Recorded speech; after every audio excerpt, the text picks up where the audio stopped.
Damos comienzo al segundo módulo que tiene por título Presente de la automatización y robotización en faenas. Exponen Eric Campos, presidente Sindicato Unificado Metro. Ronald Salcedo, presidente Sindicato Minera Spencer. Pablo Cárcamo, dirigente Sindicato SQM. Señores moderadores, por favor.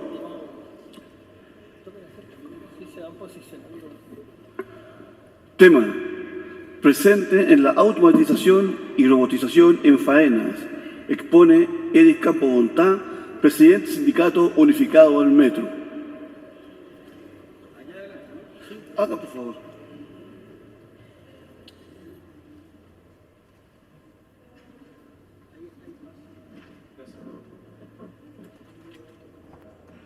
Hola, buenas tardes a todas y todos.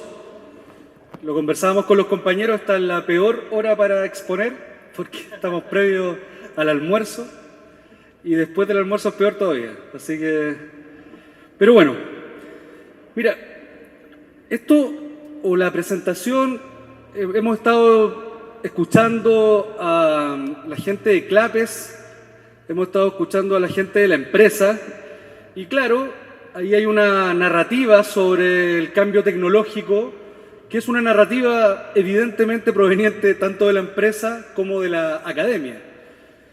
Lo que intento hacer, o intentamos hacer, no son ideas que se me ocurran a mí, sino más bien son situaciones que hemos ido sufriendo, es hacer una reflexión, quizás de ideas todavía no muy sistematizadas, pero al fin y al cabo una reflexión sindical para la construcción entonces de una narrativa sindical, es decir, una posición frente a un proceso que se ha denominado cambio tecnológico, pero que en definitiva es parte, yo diría, del avance acelerado de la globalización financiera con, en el plano político, una mayor injerencia de procesos políticos de carácter neoconservador y yo diría con una estrategia de regresión en términos de derechos laborales.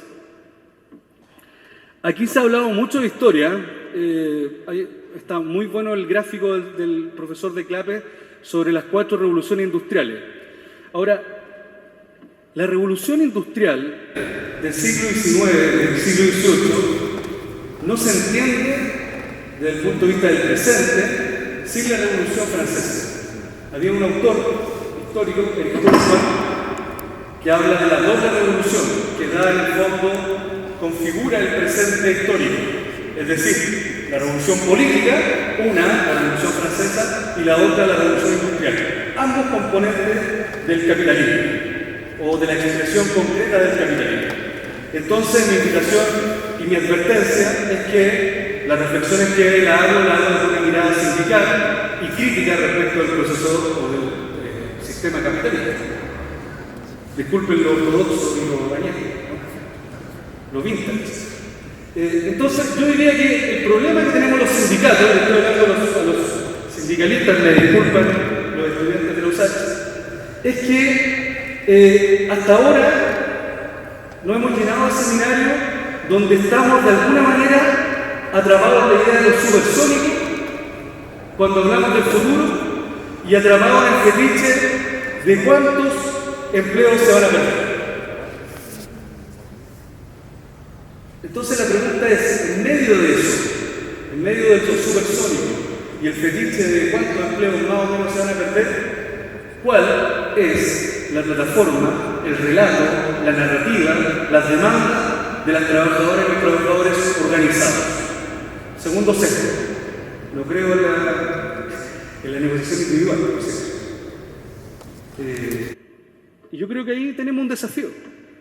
Este es un buen inicio. Están todos los sindicatos, y lo decía Carlos Montes, más incluso con más intensidad que los centros de estudio o los partidos políticos haciendo reflexión sobre esto, lo que ratifica nuestra vigencia como actor relevante de la sociedad chilena. Más allá de lo que diga Melero ayer en Berlín, ¿no? Ahora bien, para reflexionar sobre el cambio tecnológico, hay que definir el cambio tecnológico. Entonces, yo diría que el cambio tecnológico, según Newberg, que es una analista de la ONU, de la OIT, dice que es un proceso complejo, no lineal, evolucionista e intensivo en recursos que se encuentran impulsados no solo por las fuerzas económicas, yo creo que esto es relevante, sino también por fuerzas políticas y sociales. El cambio tecnológico, compañero, no nos cae del cielo. Es un proceso evidentemente que intencionado, y que como es intencionado, va a tener distintas características, por lo tanto no es un proceso homogéneo, y se va a explicar de manera distinta en las distintas industrias. El proceso de automatización de la banca no es el mismo que el de la minería. Ustedes, con procesos de automatización, tienen que haber empezado fácil hace 15 años, 20 años. No es entonces tampoco el mismo proceso que el del metro. Pero yo acá no vengo a mostrar, compañero, el video del tren de la línea 3 que viene sin conductor. Más bien, vengo a señalar que los procesos de automatización tienen impacto en las estructuras de administración de las empresas y, por lo tanto, en las estructuras de control del trabajo de las trabajadoras y los trabajadores. Y para eso ocupo esta definición de Victoria Basualto, que la tuvimos hace poco en el metro, una investigadora del CONICET argentina, de la Flaxo, y ella señala que la definición de cambio tecnológico no solo incluye la introducción de una nueva tecnología y materia física, como se definió acá hace poco a propósito de la definición de automatización, sino que también cambios en la organización de la producción vinculados a este proceso. Yo no sé si voy a estar el sentido de su ministro. ¿Está todo bien?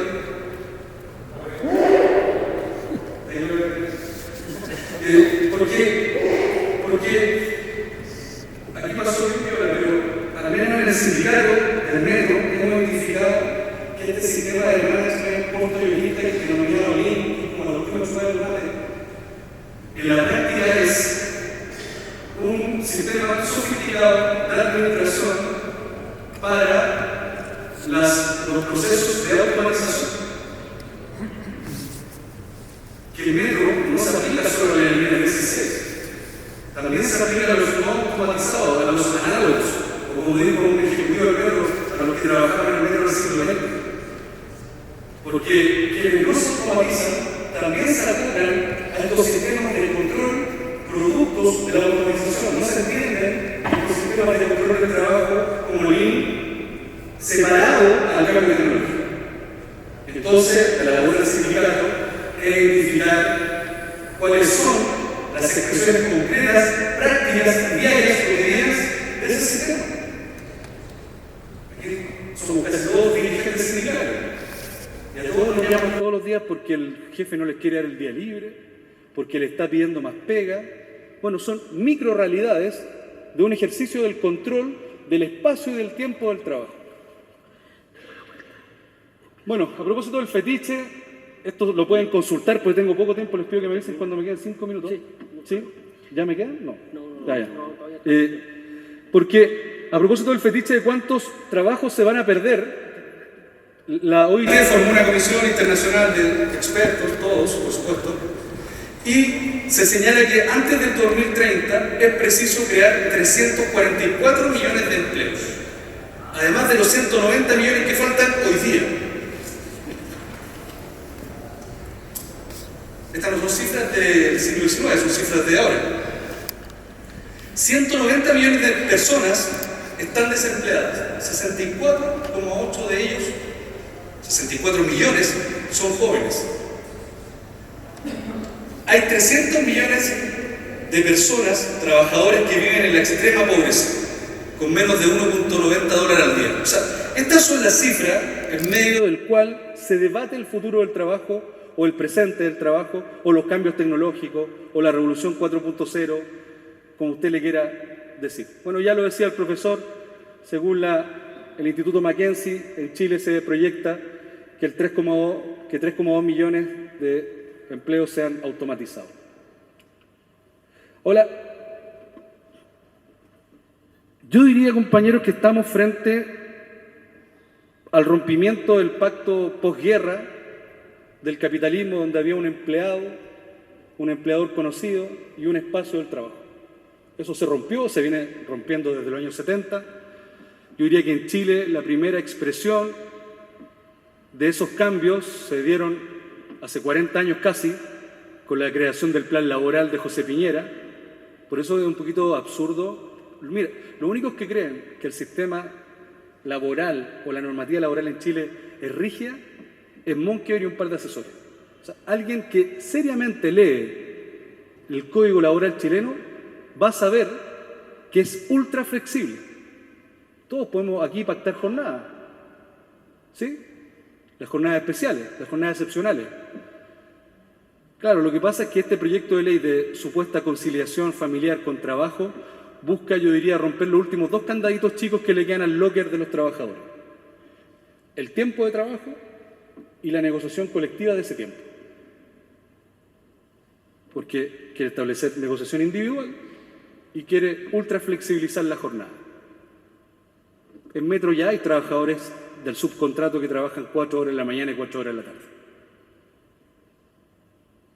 Entonces, y además, mientras todo el mundo está discutiendo de cómo le otorgamos seguridad social a los trabajadores por plataforma, en Chile la ley que está proponiendo el ministro Monkever tiene un artículo bien concreto que dice explícitamente: los trabajadores de plataforma no tendrán relación laboral con las plataformas. O sea, esa es la regresión. Yo sé que la opinión pública en esto mandata harto y estamos todos locos por las 40 horas y de alguna manera el debate en el Parlamento se ha jornalizado.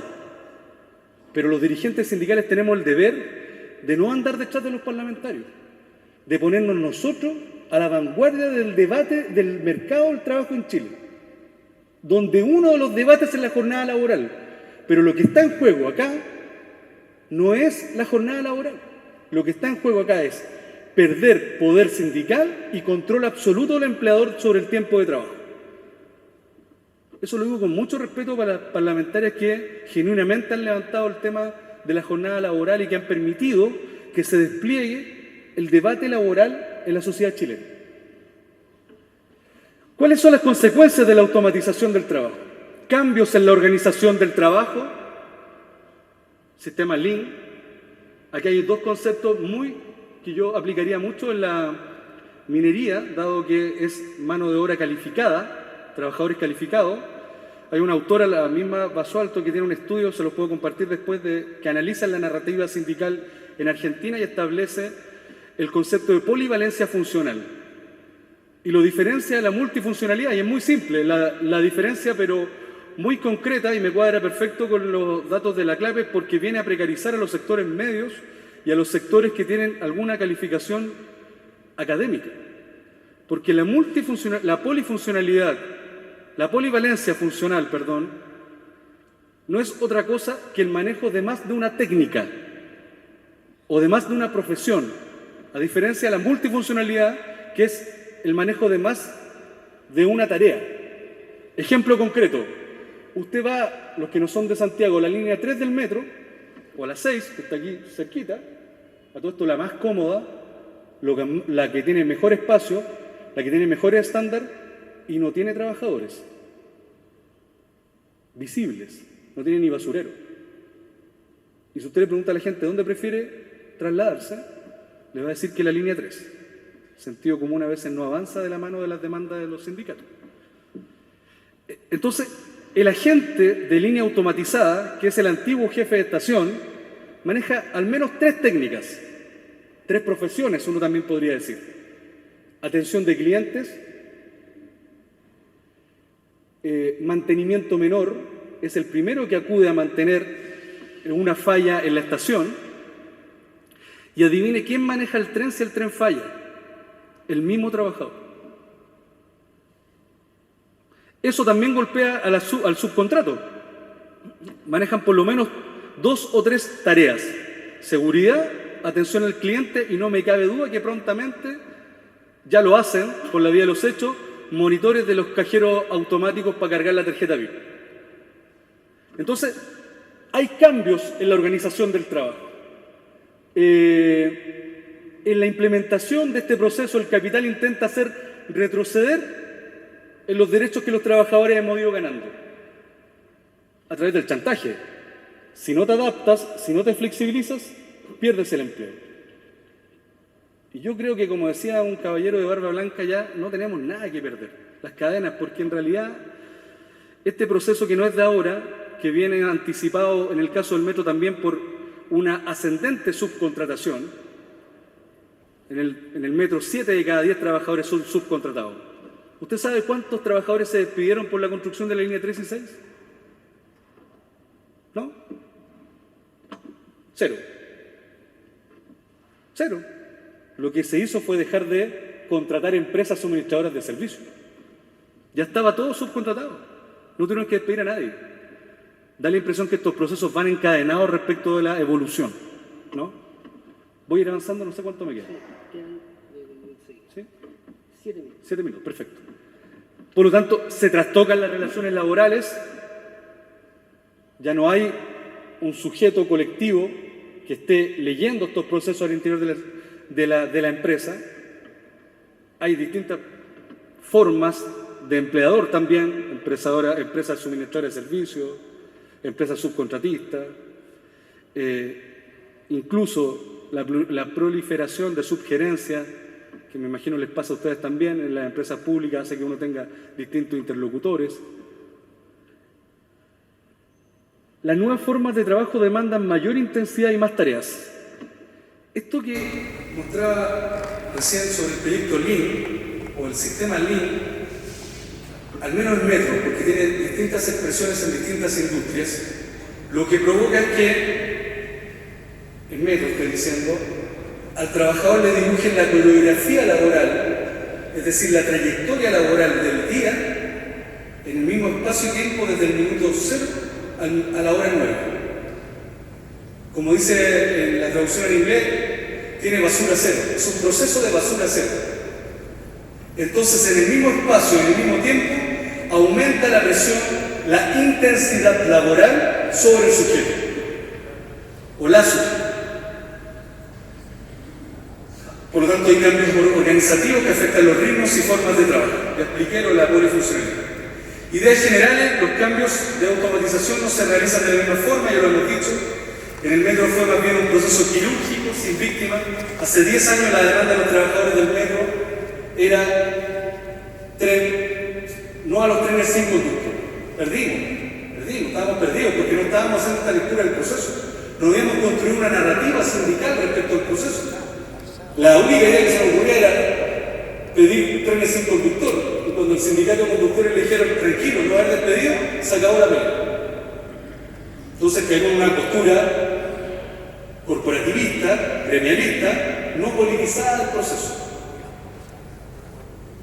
Entonces, no visualizamos la embarrada que está quedando ahora, que es que no solo están automatizadas los cajeros en la línea automatizada, ya están los planes pilotos de automatización de caja en la línea 2, sin ir más lejos, la estación Cerro Blanco, las estaciones de combinación como Plaza Egaña, Ñuble, no tienen caja.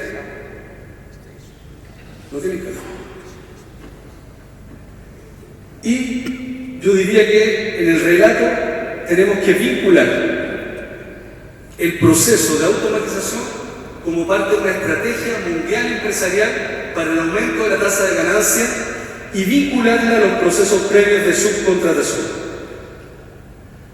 Bueno, en metro yo diría que es evidente que hay 3 elementos que hoy día son fundamentales en el modo de producción: la automatización, la subcontratación y el método Lean como pegamento para todo esto. Bueno, ya no quiero aburrir con los datos del metro.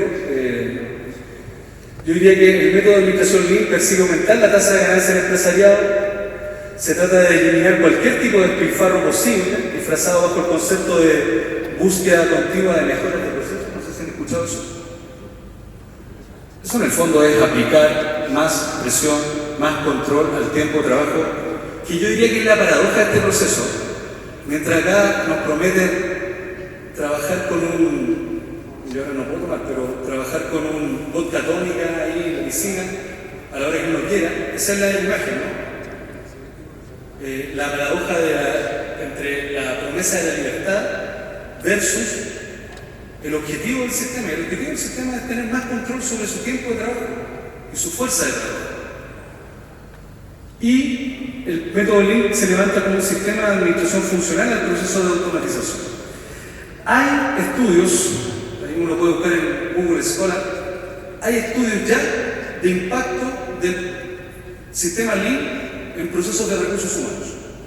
Incluso está por verse, nosotros queremos ver ahora cómo construimos alguna alianza con alguna universidad para ver cuál es el impacto en las condiciones y cuáles son las consecuencias psicosociales del Lean como sistema de administración de los trabajadores del metro, que son trabajadores que se levantan igual que ustedes, ¿no? En turno.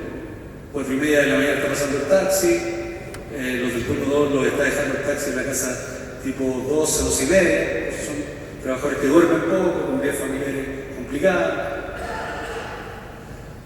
Yo diría que, ¿cuáles son las ideas que deberían estar presentes en un relato sindical del fenómeno de la automatización o del cambio tecnológico? Primero, que yo creo que están cruzadas por dos cuestiones fundamentales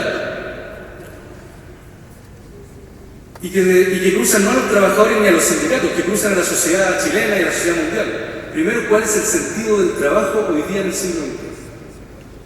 ¿Para qué sirve el trabajo? Mira, hay un dato, y esto es lo bueno que los sindicatos hagan en cuenta porque podemos sacar los propios datos.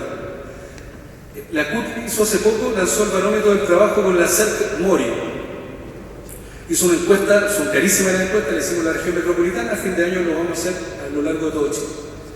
Pero en la región metropolitana, el 66% de los encuestados, cuando le preguntan cuál es el valor que usted le tiene a su trabajo,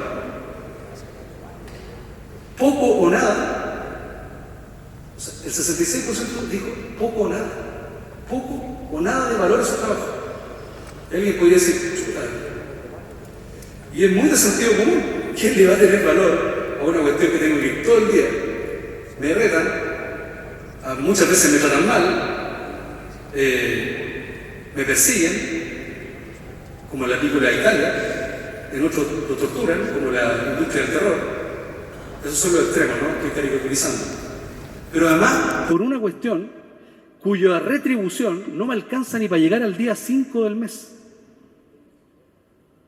Entonces, es bien jodido esto porque la pregunta es, ¿desde dónde se construyen los seres humanos en el siglo XXI si no es desde el espacio del trabajo? Y después yo diría entonces, y aquí el tirón de oreja para los partidos políticos que reivindican en su programa a la clase trabajadora, ¿cuál es el rol del sindicato hoy día en el siglo XXI en esa lucha?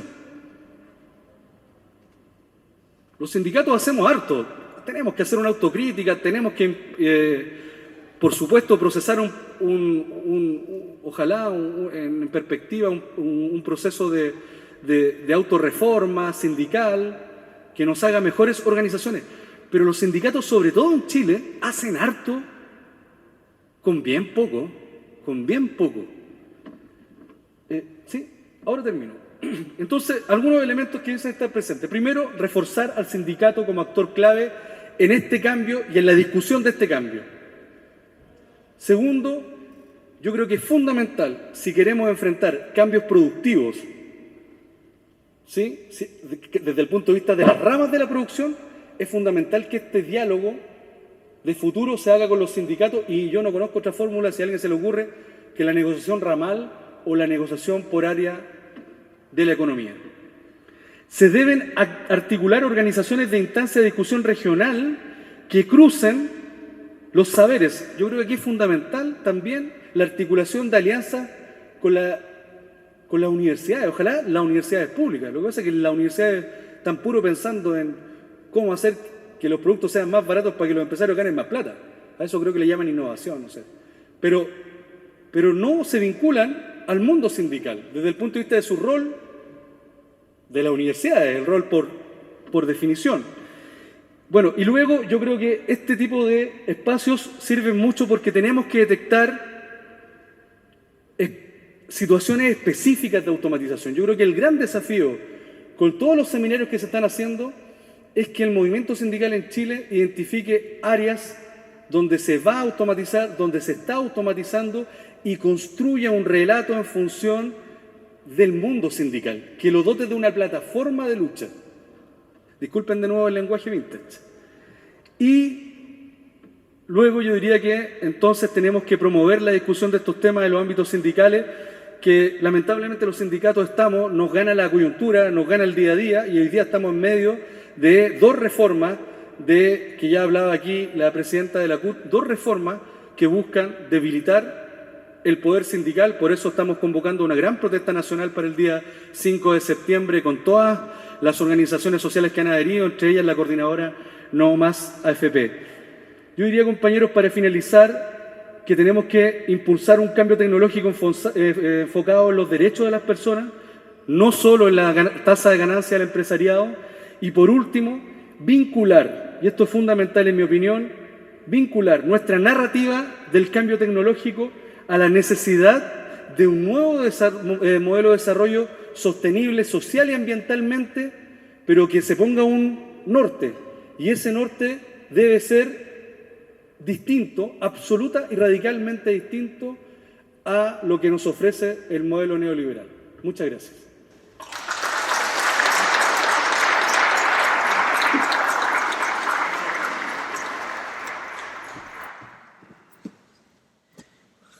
Bueno, continuando con el programa, ahora se presenta con ustedes Ronald Salcedo, presidente del Sindicato de Trabajadores en Mercedes-Benz, que nos va a contar la forma que ellos han tenido para administrar los temas relacionados con el trabajo del sindicato con la administración de Mercedes-Benz.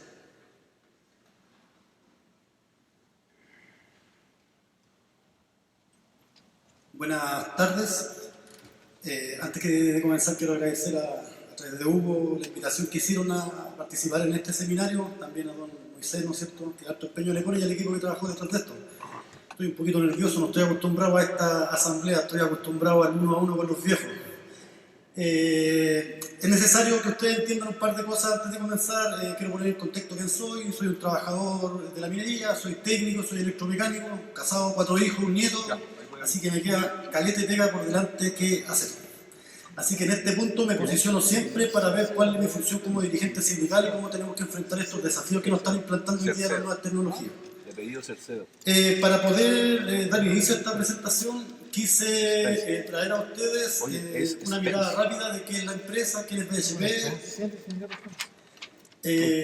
Puse negro sobre blanco solamente, no tiene más monos que esto, y voy a tratar de presentar.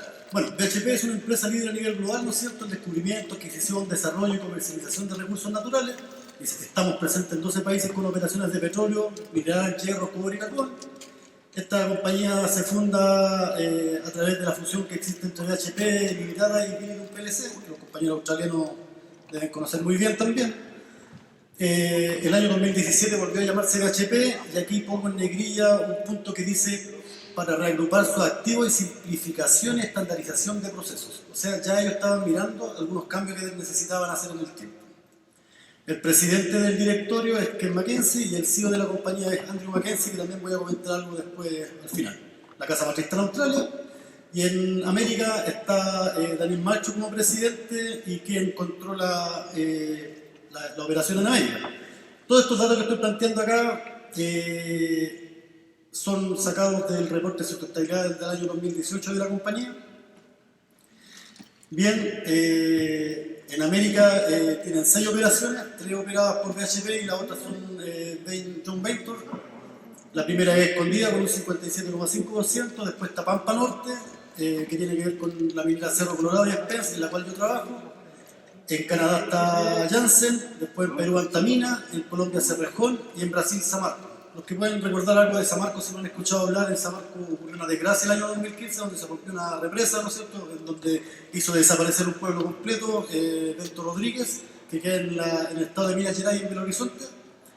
y una de las investigaciones que pudimos recopilar, nos tocó participar en un momento con los compañeros de Brasil, fue porque se dejaron de hacer ciertas cosas en la faena, digamos, esta, se redujeron costos y por esto también llegó al desastre que ocurrió, como dato. Bien, dentro del desempeño que ha tenido la compañía, estas son declaraciones también de la empresa dentro del reporte, dice el cobre tiene un impacto gravitante en la economía nacional al ser la principal fuente de divisas del país, con 1.485.344 toneladas producidas el año 2018 y que levantan una venta casi superior a los 9.000 millones de dólares. Y ahí explican quiénes son los que produjeron: 1.200.000 toneladas escondidas, 170.000 Spence y 66.000 Cerro Colorado. Y ahí después la parte del gráfico al medio nos explica de cómo se distribuyeron parte de las lucas, y nos dicen que 3.700 millones se los llevaron los proveedores, 570 millones en el pago de los empleados, 928 millones pagaron en impuestos al país y 17,4 inversiones sociales que hicieron. Eso suma 5.200 millones de dólares, ¿no es cierto?, que agrupa las 9.000 millones que están en la última lámina. Y ahí también distribuye dónde están las ventas, dónde se van las ventas del cobre. Principalmente están en China, el 61% del mineral producido se va a China. Estos datos son importantes porque después viene la presentación, lo voy relacionando con los temas que están planteados ahí. Dotación, importante también. Y acá ya algunos han hablado del tema. Trabajadores propios de la compañía son 6.900 trabajadores y trabajadores contratistas 17.000 trabajadores. O sea, la tercerización está a full. Y ahí distribuye, ¿no es cierto?, 1.200 trabajadores en Spence, Cerro Colorado 1.000 trabajadores, Escondida 3.500 y aparece un mono llamado BHP Chile que tiene 1.000 trabajadores. Spence, Escondida y Cerro Colorado son productores de cobre. BHP Chile es un administrador que también deja harto que decir y conversar también en la futura parte de la presentación. No se ve muy bien el número, pero voy a hacer un enlace rápido. En esta parte habla de la dotación, cómo está distribuido el personal del año 2016 al 2018, ¿no es cierto?, en donde habla que en total habían 6.180 trabajadores en 16, 6.500 en 17 y 6.900 el año 18. Abajo aparece la participación femenina que ha ido creciendo en el tiempo también, ¿no es cierto?, saltando de 705 mujeres que trabajan en la compañía o en BHP a nivel en Chile a 1.215 el año 2018. Y aquí viene también parte de la conversación que la voy a casar también más adelante. Y otro tema importante y nosotros creemos relevante, que algunos han hecho un guiño también a esto, tiene que ver con la edad de trabajo que tienen nuestros compañeros trabajadores ahí. Dice que 600 trabajadores tienen menos de 30 años, 5.000 trabajadores, el grueso de la mano de obra está entre 30 y 50 años y 1.300 trabajadores sobre 50 años. Spence está ubicado en la comuna de Sierra Gorda, el presidente es Alejandro Vázquez, trabajamos a una altura de 1.750 metros sobre el nivel del mar, producimos cátodos de cobre mediante un proceso de lixiviación y electroextensión. Y la infraestructura está en sistemas de chancado, pilas de lixiviación, plantas de extracción por solvente y una nave de electroextensión. Todo esto es contexto nomás, compañeros.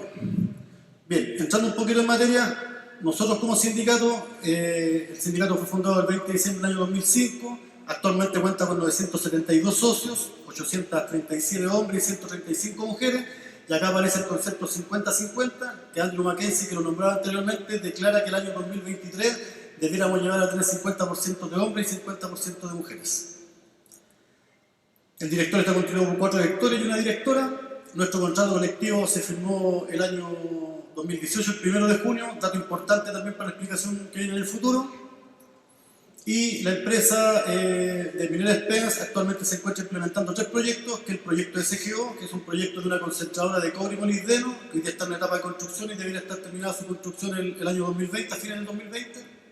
Luego aparece un nuevo proyecto, que es el MCO, que le llaman, que es el mantenimiento integral, que tiene que ver con planificación y programación, todo esto desde Santiago. Y el CIO, que es un centro integrado de operación, que es una operación remota también desde Santiago.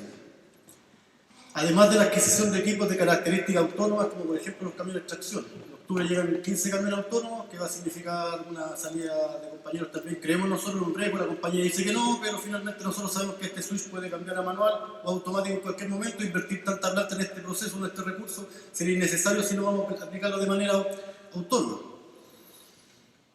Bien, el análisis que se me requirió, esta es una mirada propia del sindicato, puede que coincida o no con la mirada de ustedes, obviamente, creemos sí que hay transversalidad en algunos puntos, y cómo nos situamos nosotros en esta conversación. Creemos que en este universo llamado país olvidamos varios elementos, varios conjuntos de sectores en el cual cada uno tiene una órbita y no logramos conectar entre ellos las problemáticas que hay.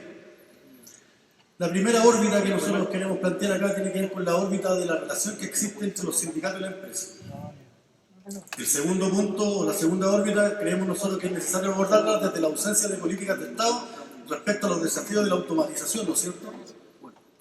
El tercer punto, políticas de desarrollo educacional del país, que son bastante débiles. El quinto es desafíos de la organización de los trabajadores. Cuarta y quinta, la ausencia de políticas de bienestar social más robustas. Y por último, esta triada que en algún momento existió hasta antes del gobierno militar, que tiene que ver con cómo trabaja o triangula el gobierno con los sindicatos y los empresarios. Recordemos que después del golpe militar, ¿no es cierto?, este fue un gran problema en donde hoy día la relación se centra principalmente entre sindicatos y empresas, y el gobierno solamente es un elemento observador de estas relaciones. Bien. Está chiquito, pensé que se veía mejor. Cuando al principio hablaba de la simplificación y estandarización de los procesos, nosotros vemos algunos riesgos observados dentro de esta política que está implementando la compañía, y uno de los principales problemas que estamos observando tiene que ver con el sistema de multi-root, en donde hoy día, Escondida, Pampa Norte que agrupa a Cerro Colorado y Spence, BHP Chile y BHP Santiago, tienen root distintos. Cada uno tiene un root distinto y operan de manera distinta, como negocios separados. Esto es importante de mencionarlo porque el proyecto del MCO y el CIO se generaron post-negociación colectiva. Y ahí voy a pasar a explicar un poquito. Me secó la boca, parte de los nervios.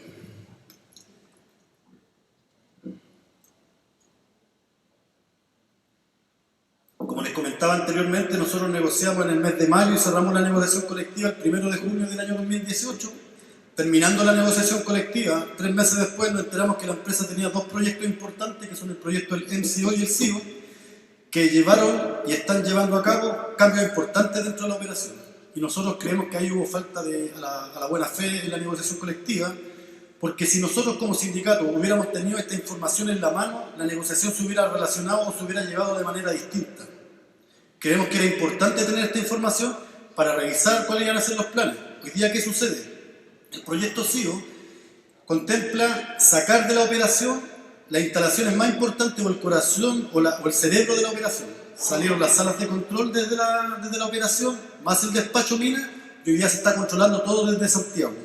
O sea, estos trabajadores que anteriormente pertenecían al sindicato y que eran súper importantes para el manejo de la información que nosotros como sindicato llevábamos, se nos desaparecen. Hoy día pasan a ser ellos parte de BHP Chile. Creemos que ahí hay una gran deficiencia y el problema que tenemos es el tema del multiroot.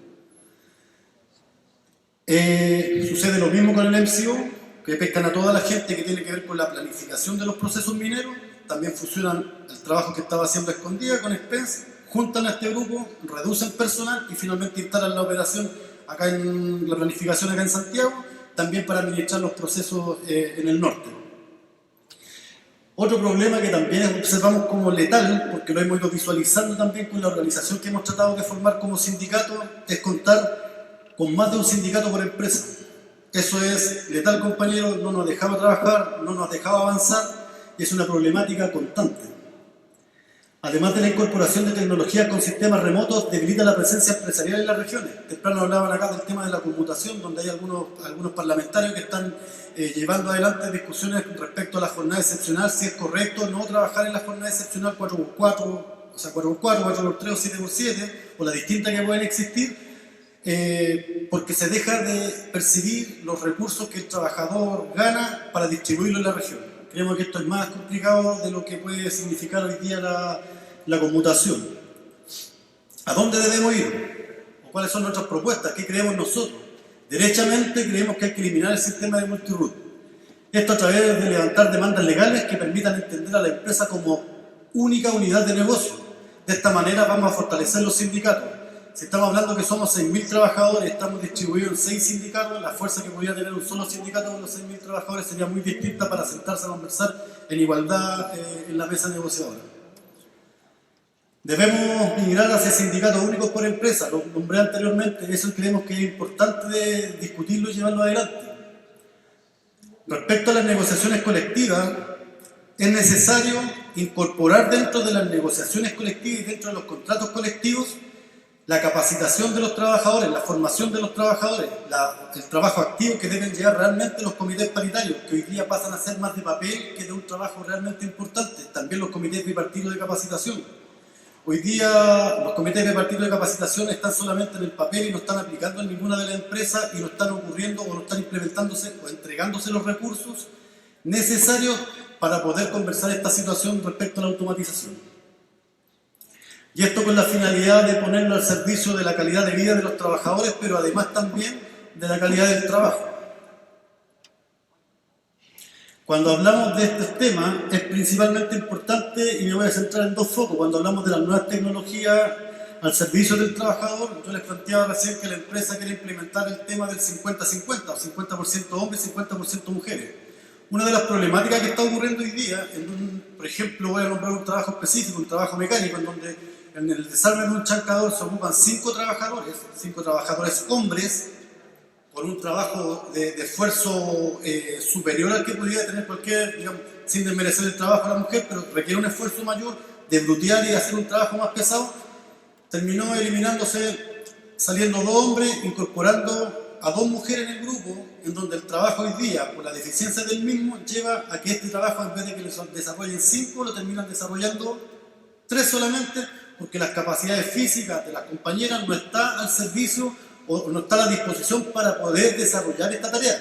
Y no tiene que ver con un tema de discutir o pelear contra la incorporación femenina.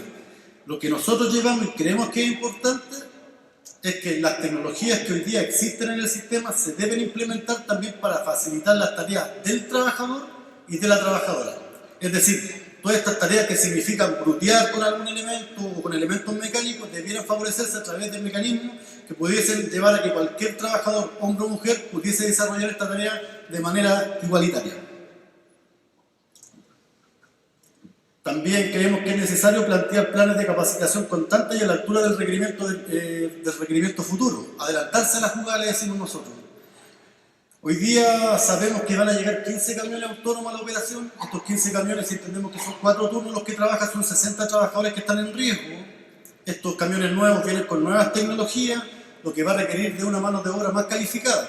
Entonces creemos que es importantísimo que si estos camiones van a llegar ya, la empresa debería estar trabajando con los trabajadores que actualmente están operando en la operación o haciendo el mantenimiento para poder capacitarlos. A la hora de la llegada de este equipo, seamos nosotros quienes vamos a realizar ese trabajo y no quedar en una deficiencia técnica o calificativa, ¿no es cierto?, para poder desarrollar esta tarea y no tenga que venir otra persona a hacer este trabajo por nosotros. Ya vale. Negociaciones colectivas transparentes que permitan el trabajo, de proyectar el trabajo de las dirigencias a los desafíos futuros del trabajo y la administración de contratos potentes para los trabajadores y la empresa. Poder tomar acuerdos ante la pérdida de empleo, planes de salida, planes de salud extendidos, planes de reinserción social. Estos temas también van casados, como lo decía anteriormente, con los datos que les planteaba o que les mostraba, en donde nos preocupa cierta área, en donde decimos, si es que van a llegar estas tecnologías, ¿qué vamos a hacer con los compañeros trabajadores que van a salir de la operación? ¿Cómo se van a reincorporar al área social nuevamente? Dentro de la ausencia de políticas de Estado, dentro de las propuestas que nosotros planteamos, debiera crearse la creación de impuestos a la automatización, porque la pérdida de empleo por sustitución debilita la recaudación fiscal, entendiendo que alguien dijo por ahí, los robots no pagan impuestos, nosotros los trabajadores sí. Al ingresar este tema de la automatización, la recaudación fiscal debiera caer, no sé cuánto, pero sí también es importante observarla. Ayer nos llegaba una propuesta de la senadora Adriana Muñoz, donde propone la modificación e incorporación de indemnizaciones legales que contemplen este motivo. Que si el motivo del despido o el motivo de la salida del trabajador es por causa de la automatización, la indemnización debiera ser tratada de una manera distinta y no el tratamiento que tiene hoy día legalmente. Debemos proyectar como país también la industrialización de dejar de ser solo productores de materias primas y finalmente también la creación de estructuras económicas diversas para dejar de ser cobredependientes. Respecto a la política de desarrollo educacional del país, el aumento del presupuesto fiscal reorientando el sentido de la educación técnica hacia la creación de especialidades con alta demanda de desarrollo tecnológico digital. No basta solamente con preocuparnos de los que hoy día estamos trabajando, sino que también es importante preocuparnos por los que vienen en el futuro, por nuestros hijos, cómo van a enfrentarse al mundo del trabajo tecnológico o de estos desafíos que se están poniendo. Hoy día es deficiente en los distintos niveles educacionales la creación de este elemento y solamente se ven como clichés para que algunos puedan desarrollarlo. Entonces debiera ser como una creación de una política normal, normativa. Aumentar el presupuesto de áreas de desarrollo e investigación dependientes del Estado y no de la empresa. Hoy día muchos de los desarrollos e investigaciones que se realizan a través de los privados con poco presupuesto entregados por el gobierno también para estos desarrollos. Crear planes de colaboración mutua entre países que exportan tecnología hacia el país. O sea, estamos hablando de que hoy día Komatsu tiene un contrato con los chinos para que desarrollen nuevos camiones. Nosotros como país también debiéramos estar preocupados de preparar docencia para poder abordar estos temas desde ese punto de vista. Desafío de la organización de los trabajadores. Ya que estoy casi terminando ya, compañero. Dice, la disminución de la fuerza laboral, la reorganización del trabajo y los nuevos formatos productivos nos demandan realizar una revisión urgente a la forma en que estamos organizados hoy los trabajadores del país. Se requiere a la academia y los expertos constitucionalistas para levantar discusiones políticas que lleven a reestructurar la forma organizativa actual para el beneficio de la sociedad y por ende del país, eliminando las limitancias en las discusiones sociales, políticas y económicas heredadas de la dictadura. Debemos entender que nuestro trabajo como dirigentes sindicales está limitado a la relación con la empresa y no nos permiten movernos desde ese punto de vista. Cuando nos queremos desplazar un poco más tenemos que andar pidiendo mucho más que favor a veces. Tenemos que, por favor, pueden asistir, por favor, nos pueden acompañar los políticos. Creemos que necesitamos levantar esta discusión, necesitamos y debe ser la academia quien lleve adelante esta conversación. Avanzar hacia la unificación del sindicato al interior de la empresa, uno por empresa, lo vuelvo a recalcar. Avanzar hacia la creación de nuevas superorganizaciones sectoriales únicas por rama de la producción. Hoy día ya hay un avance, se está trabajando, está el mono hoy día de la CTMI que ha ido bastante en crecimiento y creemos que es bastante positivo lo que se está haciendo con todas las organizaciones que están al interior de esta y creemos que es el camino. Debemos crear planes de acción que logren llegar a trabajadores o trabajadoras sin sindicalización y preocuparnos de los futuros trabajadores. Estamos ausentes los dirigentes sindicales del área en las que no estamos inmersos. Por ejemplo, no estamos inmersos en los colegios, en la academia, en la universidad y no estamos haciendo el trabajo que se requiere para que entiendan también cuál es la importancia de los sindicatos. Finalmente dice activar planes efectivos de presión ante las autoridades políticas del país, poniendo por delante las demandas históricas de los trabajadores, como son la ratificación del convenio 176, la revisión al sistema de pensiones, revisión al sistema de trabajo pesado, el problema de la subcontratación y por último los desafíos que plantea también la automatización. Y esto, compañeros, a pesar de que pudiesen verse, ¿qué tienen que ver estos temas con el tema de la automatización? Es un todo, es un complemento, es una totalidad. Hasta aquí llega la presentación, compañeros. Quiero agradecer estos 20 minutos que me permitieron presentar, pero sin antes decir que nada de esto es posible si es que los trabajadores mineros hoy día en el país se siguen muriendo.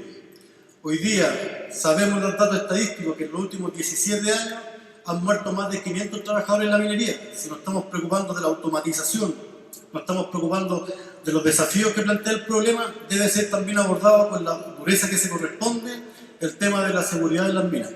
Eso es. Muchas gracias.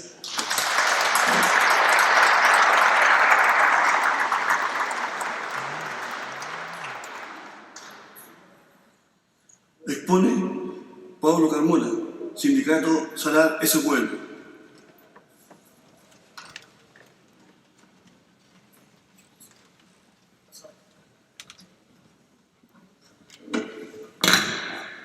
Buenas tardes.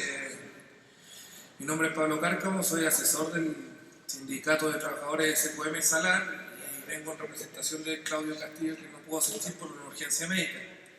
Buscaré desde ya ser expedito en honor a la hora, sin embargo, esta presentación viene orientada a la experiencia, cómo hemos enfrentado como sindicato la experiencia de automatización en ese pueblo.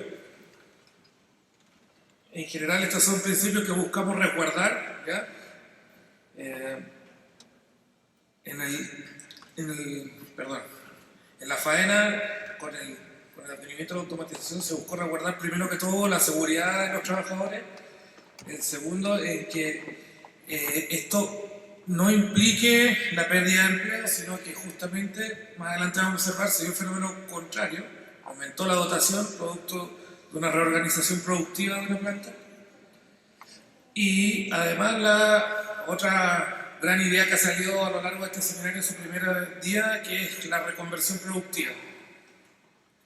En general son 3 ejemplos concretos que vamos a destacar en esta presentación: las ampliaciones de la planta de carbono de hidróxido, ¿ya? El proyecto de la planta de cloruro potasio de baja ley y el proyecto de aprendices. Bueno, en las ampliaciones de la planta de carbonato de litio está el ejemplo clásico que queríamos rescatar de la centrífuga mecatrónica, ¿ya? Esto es justamente una maquinaria automatizada que lava los paños de filtro, tarea que antes se realizaba por operadores a cargo del lavado, el secado y la separación de los paños. Los operadores que en esto trabajaban no perdieron su puesto de trabajo, al menos lo cambiaron, digamos, la tarea que desempeñaron dejó de ser esa, sin embargo pasaron a ser justamente tutores del mismo proceso automatizado y a la vez fueron reconvertidos laboralmente a otras áreas que ya no eran necesarios en ese sector. No hubo pérdida de empleo y eso se buscaba destacar respecto a un ejemplo bien concreto que era la centrífuga mecatrónica. Pero en realidad, además, el cambio de organización productiva de la planta de cloruro potasio de baja ley implicó que trajeran desde arriba un 28% más de personal que el que antes requería esa misma planta. Y esto en búsqueda de qué, además, ¿a qué se refería este cambio de sistema productivo? A la mayor eficiencia de rescate de la producción residual del cloruro de potasio. ¿Ya? Esto es como una planta de reutilización de las materias que fueron descartadas en un proceso primario.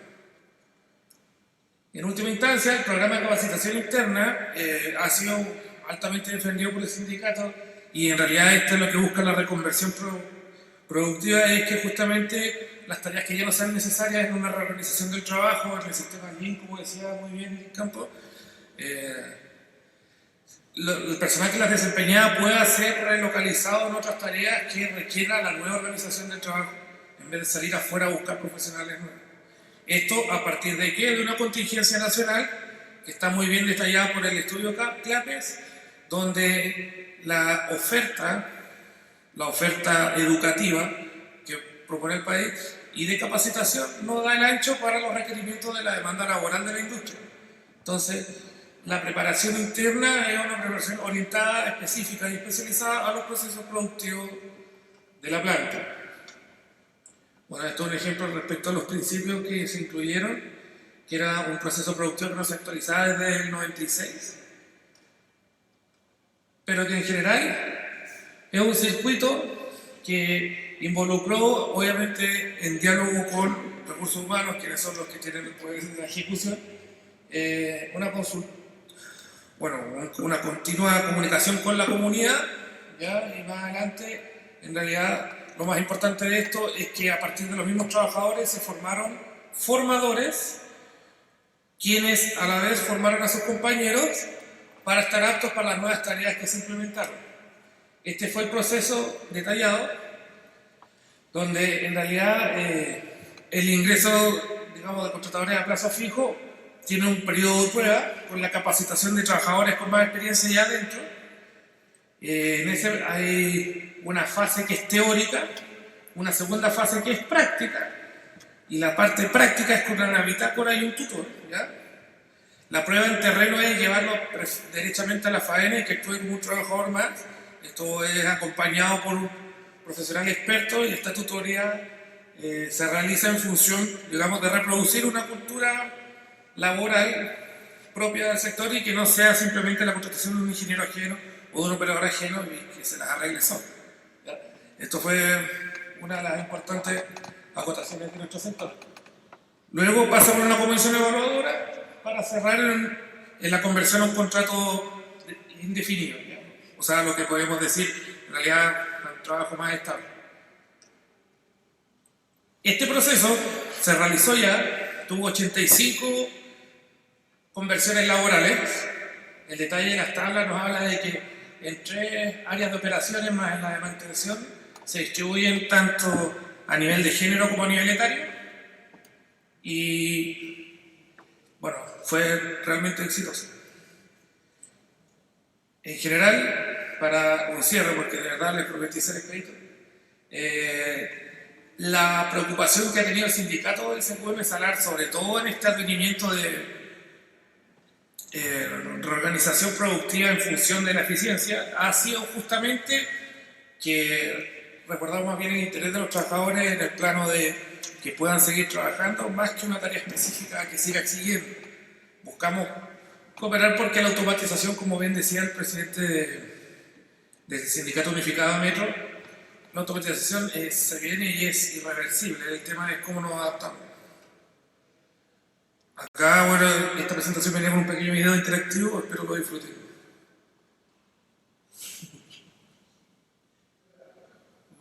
Disculpen, ¿no tiene volumen?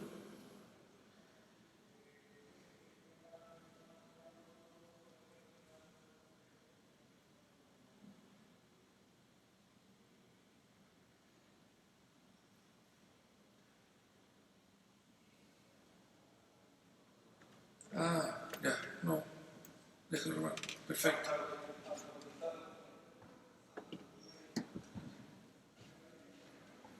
Bueno, cerramos con esta idea que los trabajos físicos no especializados serán los que se eliminen con la llegada de los robots. Sin embargo, si desarrollamos a nuestros trabajadores, jamás serán reemplazados. O sea, nuevamente la premisa de la reconversión laboral, una premisa que ha sido tocada a lo largo de estas exposiciones y que no debe dejar de ser premisa. O sea, es una urgencia que debemos imponer y hacemos el llamado a mantenerla. Muchas gracias.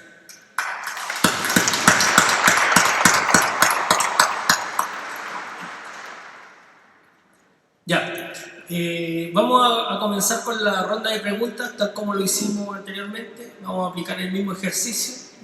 ¿Ya? Vamos a esperar que lleguen las preguntas.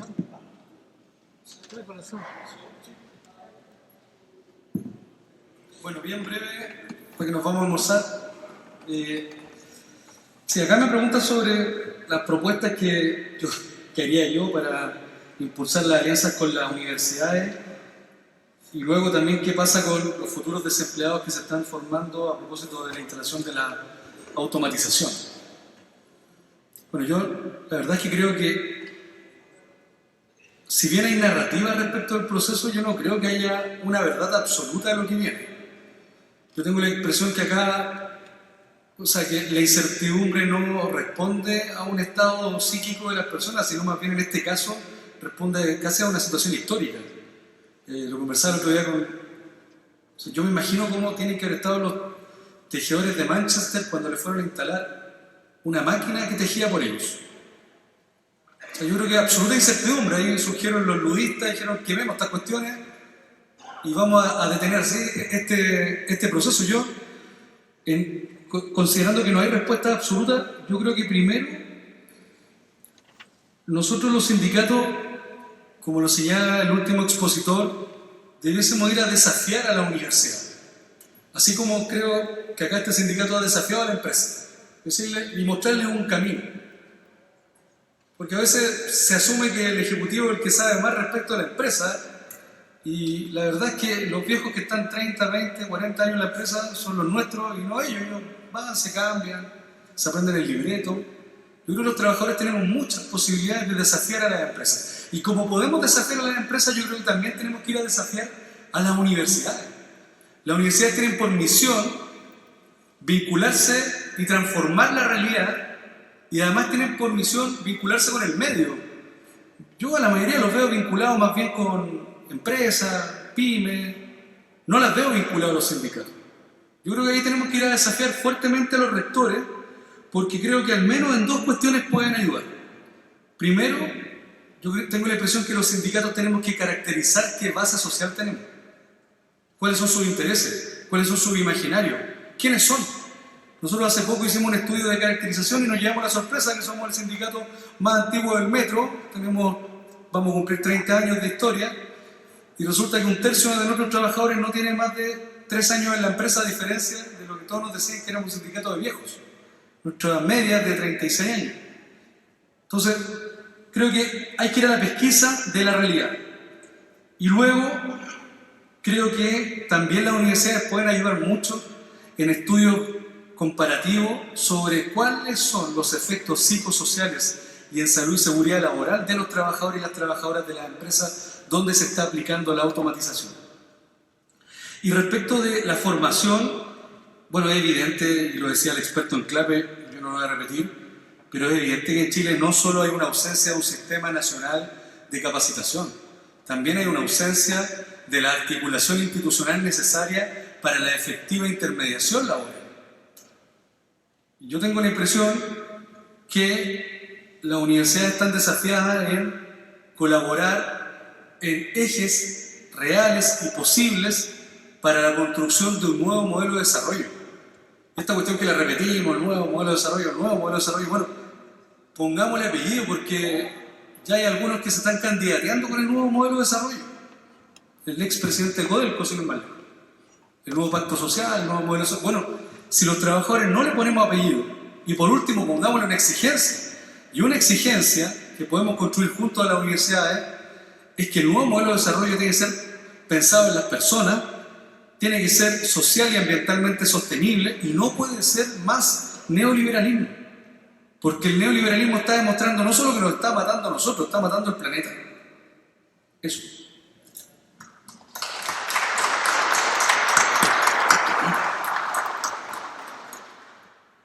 Bien, dice, ¿cómo visualiza el sindicato el concepto de sustentabilidad, licencia social y si se ha pensado colocarlo en la palestra para conformar un relato sindical que permita hacer frente a la automatización? Bueno, voy a partir diciendo que no sé si se le puede hacer frente a la automatización. Es bien difícil poder decir nos vamos a parar frente a la automatización y la vamos a detener. Yo creo que el tema que planteamos nosotros son discusiones de qué manera se está haciendo empresa acá en Chile, de qué manera se hace industria. Creemos que existen posibilidades de avanzar hacia un sistema mejor, siendo compatible también con el tema de la automatización, pero esto no va a ser posible si es que los trabajadores no nos organizamos. Hemos tratado como sindicato de llevar adelante una discusión contra BHP para poder pararnos de frente y no con la intención de agarrar a patada el plato de comida, como se dice acá en Chile. La intención no es echar abajo la operación, la empresa, sino de qué manera trabajamos en conjunto para el desarrollo de estas nuevas tareas, de estas nuevas tecnologías. Esta demanda la tratamos de levantar hace un tiempo atrás, nos ha costado bastante para poder resolver el tema de los sindicatos como sindicato único, pero sí estamos haciéndole frente a la forma en que la compañía, en que BHP está llevando adelante todos estos cambios y estamos en proceso, para que sepan ustedes también, de evaluaciones legales para llevar adelante discusiones desde el ámbito judicial. Este es el planteamiento que tenemos por el momento y creemos que nos falta bastante. Aquí deben entender ustedes, como lo hice en mi presentación, soy un técnico electromecánico, mis compañeros están a la par conmigo, nuestra expertise en muchas áreas es bastante débil y creemos que esto no se puede levantar solo. No hay un trabajador o un sindicato que pueda levantar una discusión de este tipo. Por eso creemos que la unidad de los trabajadores, apoyados con la academia, sí puede levantar discusiones que al final del día lleven a tener mejoras para el país, ¿no es cierto? Que es lo que principalmente nos debe importar. Como país nos defendemos ante esta llegada de la automatización. Espero poder responder lo que me preguntaron, sin haberme dado muchas vueltas.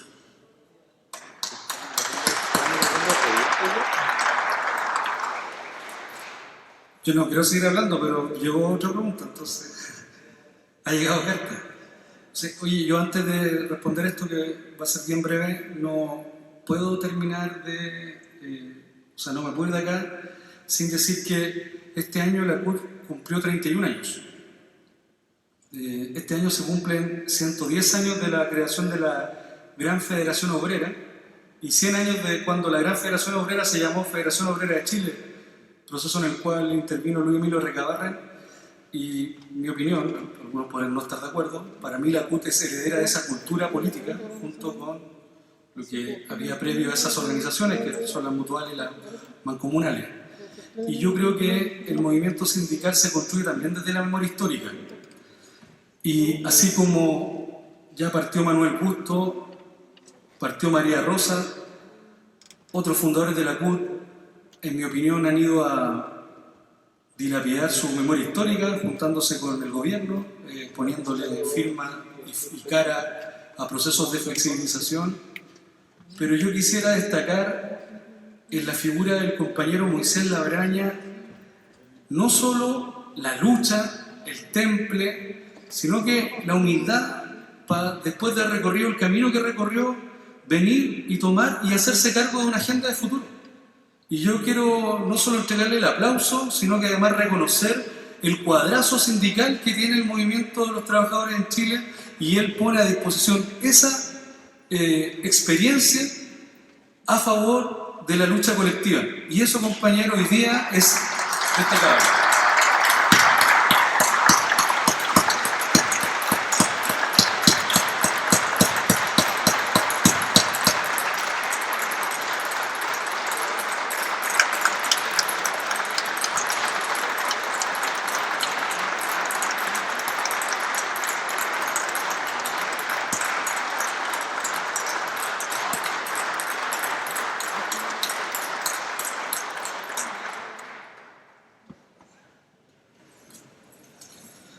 Bueno, respondo. No, aquí una compañera o compañero nos pregunta sobre consejos. Yo creo que los dirigentes sindicales no estamos para darnos consejos, estamos para compartir experiencias. Y yo creo que sobre la pregunta si qué haríamos frente al despido en masa de los trabajadores, primero, bueno, ahí hay un sindicato que no se anticipó, porque ningún sindicato puede esperar sin hacer nada el despido masivo y en masa. Y si ya estamos frente a esa coyuntura, pues no ha pasado de moda la movilización. Yo creo que una cosa es que nosotros estemos acá, yo a varios compañeros acá, yo los veo conversando en este bonito lugar y también los he visto en la calle haciendo cosas malas. O sea, yo creo que la clave de las relaciones laborales del sindicalismo siempre ha sido movilización y diálogo. Y cuando hay que movilizarse con todo. Y cuando hay que dialogar, bueno, hay que proponer medidas efectivas y posibles para que eso no ocurra. Y aquí los compañeros han dado muestra que los sindicatos tenemos capacidades técnicas y políticas para hacer frente a estos procesos, para reconvertirnos, para adaptarnos, para proponer nuevos caminos. Pero cuando eso no funciona, tenemos que movilizarnos. Después la pregunta es cómo y de qué manera más efectiva. Da la impresión, compañeros, con mucho respeto quiero decir esto, que las marchas ya no están sirviendo. O sea, tuvimos la marcha del 8M, la CUT se saca 1 o 2 marchas al año y no nos va tan mal. El NOMA FP también saca marchas y las cosas no terminan por cambiar. Entonces, da la impresión que tenemos que dar medidas, o sea, hacer o construir medidas de presión un poquito más fuertes o que generen efectiva presión frente a la élite, frente a la casta que gobierna, que no está solo en la derecha. Y yo creo que ahí el actor sindical tiene que levantarse como un actor visible. Y tendremos que discutir cuáles son esas formas. Pero sí, una condición básica es que si cada uno da la pelea por sí solo, la historia ha demostrado que a los trabajadores no les va bien. Y yo tengo la impresión que estamos, después de un tiempo de mucho fraccionamiento, empezando a levantar cabeza. Y yo creo que estamos tratando de construir caminos de unidad con toda la complejidad que esos caminos tienen. Y ustedes son un ejemplo. Eso. Bueno, Queremos darle las gracias a cada uno de los panelistas por entregarnos el conocimiento y la expertise de lo que ustedes han hecho y cómo se han relacionado con las diferentes empresas. Con un fuerte aplauso, le damos la...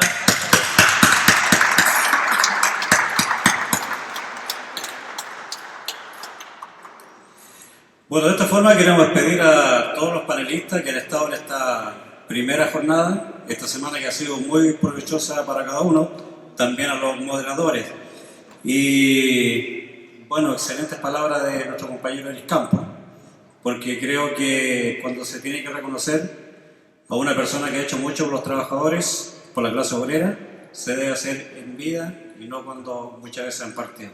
Así que los invito a vamos a relajarnos, a almorzar.